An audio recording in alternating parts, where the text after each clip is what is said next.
नमस्कार दोस्तों, स्वागत है आपका जीएस मंथन में। आज हम अपनी निबंध सीरीज का अगला निबंध पढ़ेंगे।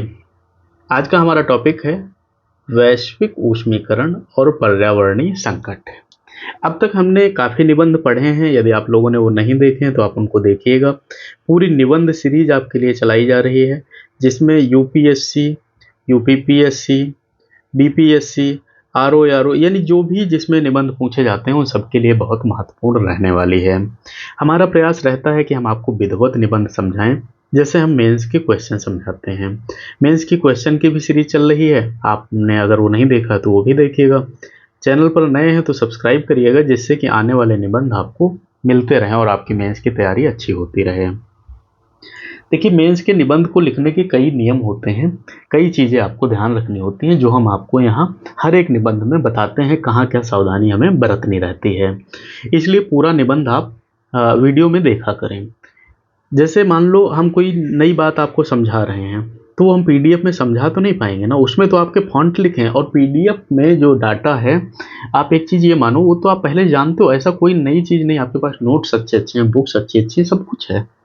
ज़रूरत है लेक्चर को आप समझिए। जो यहाँ आप जान जाएंगे, समझ लेंगे, वो आपके काम हमेशा आएगा। निबंध लिखने में सबसे पहले हम एक टॉपिक जो उठाएंगे, उसमें हमें 60 से 70% चीज़ों का ज्ञान होना चाहिए। इसका कारण यह है कि हम निबंध में कोई डाटा गलत नहीं लिखते हैं। कोटेशन आवश्यक हैं, लेकिन इतने कोटेशन हम नहीं लिखते हैं कि निबंध जो है थोड़ा अच्छा ना लगे। जो आवश्यकता अनुसार कोटेशन लिखेंगे। हम हर निबंध में आपको 3, 4, 5 कोटेशन जो है ज़्यादा देते हैं, जिससे कि आपको याद हो जाएं, आपको अलग से न याद करना पड़े। जब आपको लिखते लिखते प्रैक्टिस करते रहेंगे, आपको याद होते रहेंगे, फिर आप जब फाइनल निबंध लिखने जाएंगे तो आपको बहुत ज़्यादा समय वहाँ नहीं लगाना पड़ेगा, यानी आप अच्छे से उसको कर लेंगे। अगली चीज़ क्या है कि निबंध हमारा जो है वो हमारे टॉपिक के बाहर नहीं जाना चाहिए। मतलब जो हमसे पूछा गया हम उसी के इर्द गिर्द की चीज़ें लिखेंगे, कुछ इधर उधर का नहीं लिखेंगे, टॉपिक बार बार रिपीट नहीं करेंगे। एक चीज़ और महत्वपूर्ण चीज़ बताएं आपको, आपका पूरा निबंध परीक्षा में पढ़ा जाता है, तो इसलिए निबंध को ये सोच के मत लिखिएगा कि कौन पढ़ता है।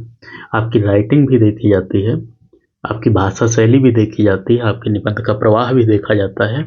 ये भी देखा जाता है कि एक पैराग्राफ दूसरे से कनेक्ट हो रहा है कि नहीं हो रहा है। कहीं ऐसा तो नहीं है इसमें कहीं की बात लिख दी और इसमें कहीं की बात लिख दी है। इसलिए ये सारी चीज़ों का हमें ध्यान रखना रहता है।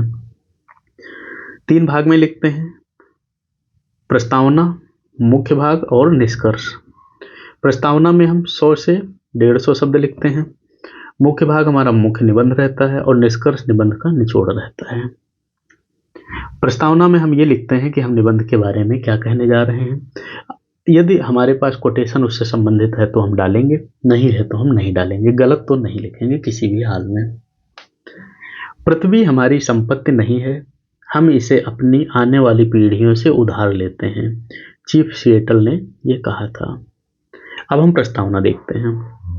मानव सभ्यता का विकास प्रकृति की गोद में हुआ है। स्वच्छ वायु, निर्मल जल, हरियाली से भरे वन, संतुलित जलवायु ने मानव जीवन को पल्लवित प्रफुल्लित किया है, किंतु आधुनिक औद्योगिकीकरण, वैज्ञानिक प्रगति, उपभोक्तावादी संस्कृति ने प्राकृतिक संतुलन को बिगाड़ दिया। इसका सबसे बड़ा परिणाम है वैश्विक ऊष्मीकरण और उससे उत्पन्न पर्यावरणीय संकट के रूप में सामने आ रहा है। आज यह समस्या केवल किसी एक देश या क्षेत्र की नहीं, बल्कि पूरे विश्व की साझा चुनौती है। यदि समय रहते इसका समाधान नहीं खोजा गया तो मानव अस्तित्व ही खतरे में पड़ सकता है। तो हमने प्रस्तावना में क्या लिखा, वैश्विक ऊष्मीकरण क्या होता है इसको लिखा, और पर्यावरणीय संकट किसे कहते हैं इसको लिखा। अब हम आते हैं अपने मुख्य भाग पर। वैश्विक ऊष्मीकरण की परिभाषा देखते हैं। वैश्विक ऊष्मीकरण का अर्थ है पृथ्वी के औसत तापमान में लगातार वृद्धि होना। यह वृद्धि मुख्य रूप से वायुमंडल में carbon dioxide, methane, nitrous oxide और जैसे ग्रीन हाउस गैसों की बढ़ती मात्रा के कारण होती है। यदि पृथ्वी गर्म होती रही तो न केवल हिमनद पिघलेंगे, बल्कि मानवता का भविष्य भी पिघल जाएगा। ये कोटेशन है हमारा, इस किसने दिया है ये चीज़ नहीं कंफर्म हमें मिली है।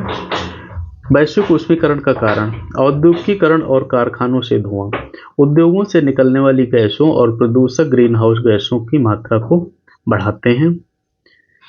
परिवहन साधनों का विस्तार यानी पेट्रोल और डीजल से चलने वाले वाहन वायुमंडल में कार्बन डाइऑक्साइड की अत्यधिक मात्रा छोड़ते हैं।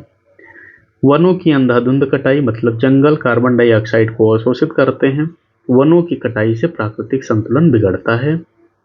कोयला, पेट्रोलियम और प्राकृतिक गैस का अत्यधिक उपयोग मतलब जीवाश्म ईंधनों का दहन ऊष्मीकरण का मुख्य कारण है।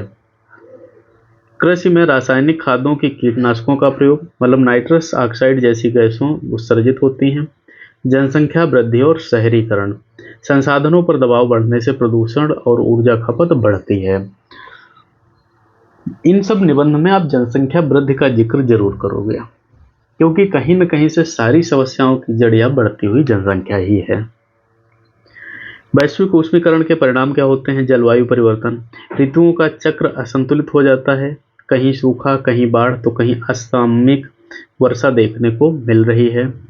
हिमनदों और ध्रुवीय बर्फ पिघलना मतलब समुद्र का जलस्तर लगातार बढ़ रहा है।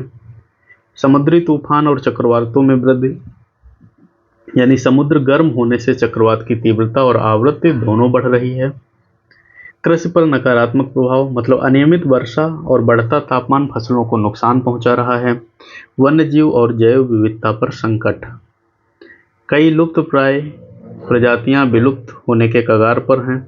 मानव स्वास्थ्य पर प्रभाव मतलब हीट वेव, सांस की बीमारियां और संक्रामक रोगों का खतरा बढ़ रहा है। प्रकृति के साथ छेड़छाड़ करना ऐसा है जैसा अपनी जड़ों को काटना, यह महात्मा गांधी जी ने कहा था। एक चीज़ और बता दें कोटेशन के मामले में, जैसे मैंने ये कोटेशन यहाँ दिया है, आप इसको और कोई जो प्रकृति से संबंधित निबंध लिखेंगे वहाँ भी प्रयोग कर सकते हैं। कोटेशन का प्रयोग कभी वो जो आंसर मेंस वाले देते हैं उनमें नहीं करेंगे, इस चीज़ का ध्यान रखना, क्योंकि वो निबंध नहीं उत्तर होता है।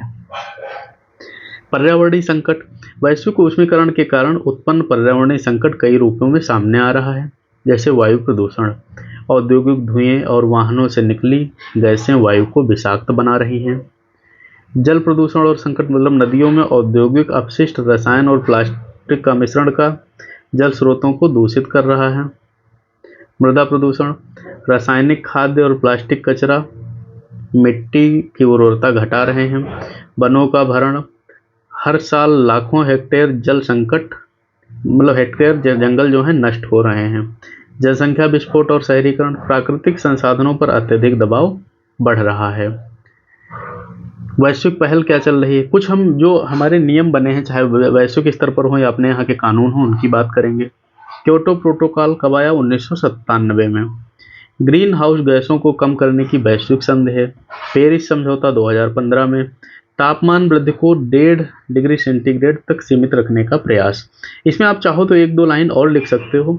यदि आपको सब वर्ष न याद रहे तो आप वर्ष मत डालिएगा। संयुक्त राष्ट्र जलवायु परिवर्तन सम्मेलन COP, हर साल पर्यावरण नीतियों पर वैश्विक चर्चा होती है। IPCC रिपोर्ट वैज्ञानिक तथ्य और चेतावनी प्रस्तुत करती है। अब देखते हैं इसमें भारत की क्या भूमिका है। भारत ने भी पर्यावरण संरक्षण के लिए कई कदम उठाए हैं।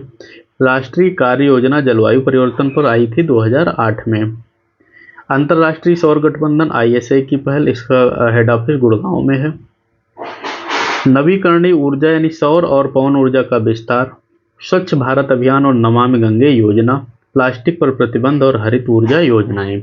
आप ये चाहो तो इनमें आप 2-2 1-1 लाइन भी अगर आवश्यकता लग रही है तो इनमें बढ़ा बढ़ा के लिख सकते हैं, यदि आपको जरूरत लग रही है तो।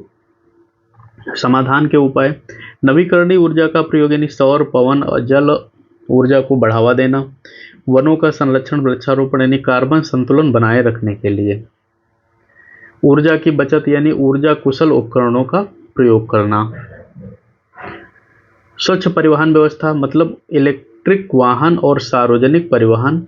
कचरे का प्रबंधन मतलब पुनर्चक्रण और पुनर्उपयोग। पर्यावरण शिक्षा और जागरूकता, अंतर्राष्ट्रीय सहयोग, सभी देशों को मिलकर कदम उठाने होंगे। देखो एक चीज ध्यान रखो, इन मामलों में, पर्यावरण के मामलों में कोई एक देश की बात नहीं होती है। मान लेते हैं भारत की जो सीमा है यहाँ पर खत्म है, यहाँ से दूसरा देश शुरू होता है, तो ऐसा थोड़ा यहाँ की जो हवा है यहाँ नहीं जाएगी, यहाँ की हवा यहाँ नहीं जाएगी। भाई पर्वत, नदी, हवा ये सब नहीं जानते किसका देश कौन सा है।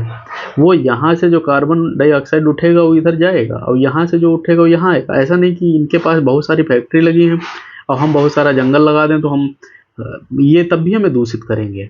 यानी हम सबको मिलकर इसका कदम उठाना पड़ेगा, तभी चीज़ें ये सही होंगी।